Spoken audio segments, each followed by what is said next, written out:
The Thor WSX stop on the Gold Coast had heat in the air and tension in the paddock. Even before bikes rolled into the night program, the whisper running through the team manager's press conference was the same. What's actually going on between Tomac and Redbull KTM? And how is a 33-year-old still producing speed that looks like someone hit pause on time itself?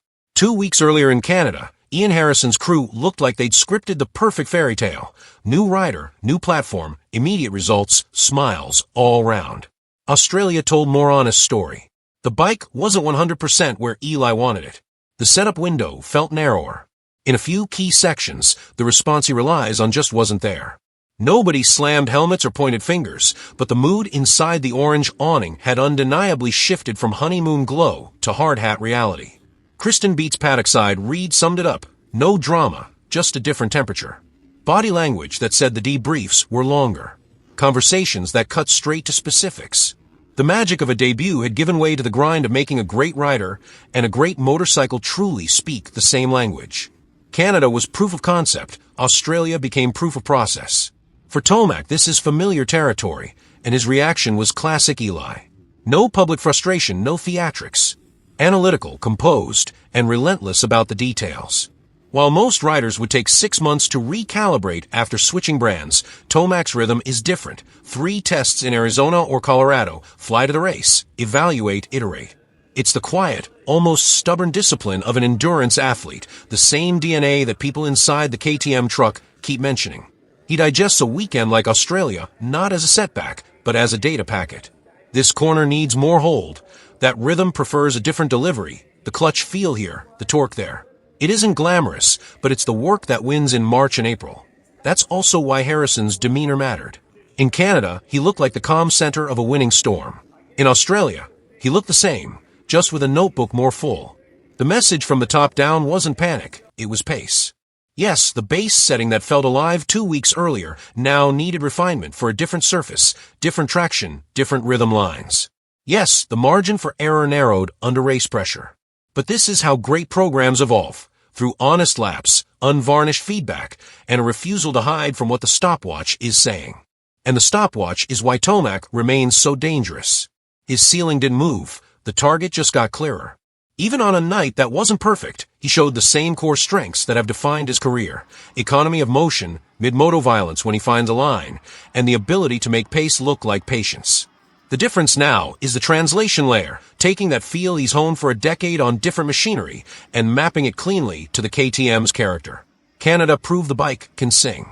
Australia reminded everyone that a championship season is a playlist, not a single. If you walked the paddock after the mains, you didn't find a rider sulking or a crew flustered. You found a veteran circling problem statements and factory team matching his speed with their own. The conversations centered on where the bike loaded and unloaded, how the chassis wanted to be ridden through rollers versus edges, what the throttle asked from the rear tire on exit.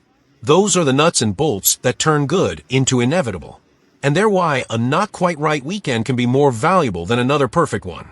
Exposes the edges you'll hit when the stadium dirt is different and the pressure is heavier.